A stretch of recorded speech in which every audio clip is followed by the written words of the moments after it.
আসসালামু আলাইকুম ভিউয়ার্স, আপনারা সবাই কেমন আছেন? আশা করছি অনেক ভালো আছেন। আপনাদের শুভকামনা রেখে ভিডিও শুরু করছি। দেখাচ্ছি এই বারান্দায় এইভাবে কিন্তু আমরা পুঁইশাক গাছ বুনেছে আমার বোন। তো দেখতেই পাচ্ছেন অনেক সুন্দর লাগছে। তো এইখান থেকে কিছু পাতা নেব আর দেখিয়ে দিচ্ছি পরিবেশটা কেমন ভেজা ভেজা। আজকে বেশ কয়েকদিন যাবৎ বৃষ্টি হচ্ছে। আর এখন এখান থেকে আমি এই গাছের থেকে কিছু পাতা নিয়ে যাব এটি ভাজি করার জন্য। তো এই পাতা ভাজিটা কিন্তু খেতে অনেক মজা হয়। যারা পছন্দ করেন ডাল দিয়ে পাতা ভাজি করা তারা অবশ্যই জানেন এই ভাজিটা অনেক মজা হয়। তো সেই ভাজিটা আজকে করব, কারণ আজকে বৃষ্টি পড়ছে।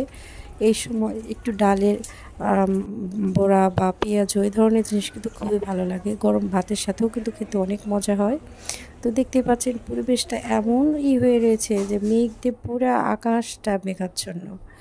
তো দেখেন আমি এখানে আর ডাল চালের যে এভাবে মিক্সড করে এইভাবে একবার পেঁয়াজ, কাঁচামরিচ, তারপরে চাউলের গুঁড়া এগুলো সব দিয়ে আমি মনে করেন ব্লেন্ড করে নিয়েছি। অর্থাৎ পেঁয়াজ, রসুন আর কাঁচামরিচ দিয়ে ডালকে ব্লেন্ড করে নিয়েছি। আর এখন আমি হলুদ মরিচ আর চাউলের গুঁড়াটা দিয়ে মিক্স করে নেব।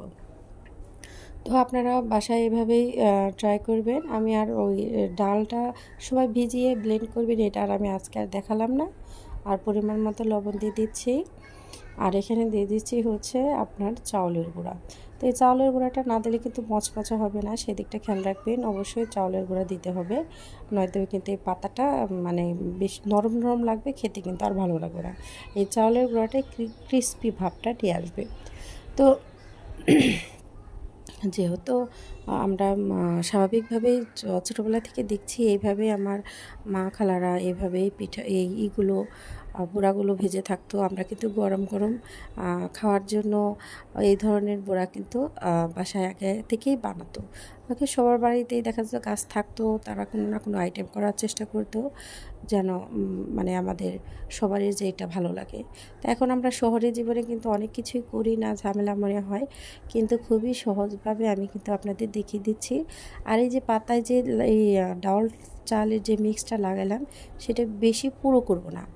পুরো করব না এই কারণে, বেশি পুরো করলে কিন্তু এটা মচমচা হতে যাবে না ভিতরে, কিন্তু এটা বেশি ডাল পড়ে গেলে কিন্তু ভিতরটা নরম থাকবে, খেতে ভালো লাগবে না। আর পাতায় আমি বেশি ভাজ দিলাম না, বা পাতায়ও কম ভাজ দেওয়ার চেষ্টা করবেন, তাহলে মচমচা হবে। এরকম ছড়িয়ে ছড়িয়ে মানে একটু লাগাবেন ডাউল পাতাটাকে, তেলে দেখা যাবে যে অনেকটা সময় আপনার মচমচা করে ভাজা হবে। তো পরিমাণ মতো তেল দিয়ে দিলাম, আর আমি কিন্তু দেখতেই পাচ্ছেন একে একে সবগুলো চুলায় দিয়ে দিচ্ছি ভাজার জন্য। তো এভাবে করে সুন্দর করে এক পিঠ লাল করে আর এক পিঠ উল্টে দিতে হবে। আর আপনারা খেয়াল রাখবেন, আর আমার কিন্তু কারেন্টের চুলায় আমি দিয়েছিলাম, কিন্তু সেইখানে দেখা গেছে যে কারেন্ট চলে গেছে, আমি আবার ঘ্যাসে নিয়ে আসছি।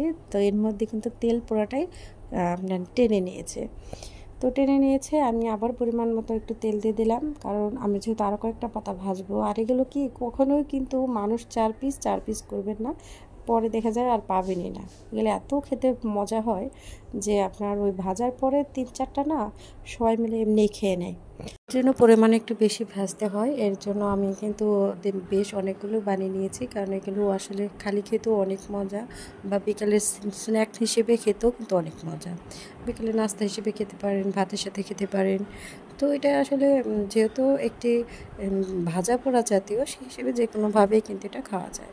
তো দেখতেই পাচ্ছেন আমি কিন্তু ওগুলো সাইড করে এক সাইডে রেখে দিয়েছি, কারণ এটা কিন্তু ঠান্ডা হলেই নরম হয়ে যাবে। এর জন্য চেষ্টা করবেন গরম গরম পরিবেশন করার জন্য। আর ঠান্ডা হয়ে গেলে আবার চুলায় একটু আস্তে জালে বসিয়ে ধীরে ধীরে ভাজতে থাকবেন। আমি দেখেন এই চুলায় কিন্তু উল্টে পাল্টে দিচ্ছি যেন পোড়া লেগে না যায়, কারণ এটা একটু মচমচা থাকার জন্য চুলায় থাকলেই কিছু কিন্তু বেশি ভালো লাগে।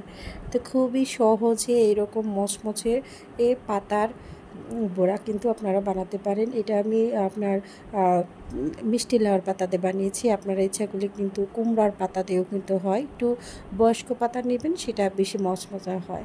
মানে মাথার পাতাগুলো না নিয়ে গোড়ার পাতাগুলো নেওয়ার চেষ্টা করবেন। যাই হোক, দেখতেই পাচ্ছেন অনেক সুন্দর হয়েছে। আমি কিন্তু খুব গরম একটা নিয়েছি, নিয়ে টেস্ট করে দেখলাম, খেতে কিন্তু মাশাআল্লাহ অনেক ভালো হয়েছে। আশা করছি আজকেকার ভিডিওটা আপনাদের অনেক ভালো লাগবে। যদি ভালো লেগে থাকে তাহলে আমার চ্যানেলকে সাবস্ক্রাইব করে পাশে থাকা বেল আইকন ক্লিক করে রাখবেন। আমার মোবাইলের নতুন নোটিফিকেশন আপনাদের মোবাইলে চলে যাবে। আর যারা সাবস্ক্রাইব করেছেন তাদের অনেক ধন্যবাদ। আর সবাইকে বলবো, আমি চেষ্টা করি অনেক সহজ করে রান্নাবান্না দেখানোর জন্য। যারা একবারই নতুন তাদের জন্য হেল্পফুল হবে। অনেকে বলেন এটা না হলে হবে না, ওটা না হলে হবে না। আমি চেষ্টা করি বাসায় যা থাকবে উপস্থিত সেইটা দিয়ে কীভাবে কী রান্না করলে আপনি আরাম পছন্দ মতো রান্নাটাও হবে এবং খেতেও খুব ভালো হবে। দেখতেই পাচ্ছেন, আর রান্না শেষে আমি কিন্তু এটা একটা প্লেটে নিয়ে নিচ্ছি জাস্ট দেখানোর জন্য। আমরা কিন্তু এখনই এগুলো সব খেয়ে ফেলবো, তারপর আসলে পরিবেশনের ব্যাপার থাকে, সেটা একটু হালকা আপনাদের দেখিয়ে দিলাম। আর গরম গরম ভাতের সাথে কিন্তু খুবই খেতে ভালো লাগে। তো আমি কিন্তু দেখিয়েও দিচ্ছি, আমি কিন্তু ভাতের মধ্যে নিয়ে নিচ্ছি। আমরা কিন্তু এমনিও সবাই 1-2 পিস করে খেয়েছি, প্লাস কিন্তু ভাতের সাথেও অনেক মজা লাগে। আপনারা বাসায় ট্রাই করবেন, আশা করছি আপনাদের অনেক ভালো লাগবে। সবার জন্য শুভকামনা রেখে আমি কিন্তু আমার ভিডিও আজকের মতো এখানে শেষ করব। আর সবাই ভালো থাকবেন, সবাই আমার জন্য দোয়া করবেন।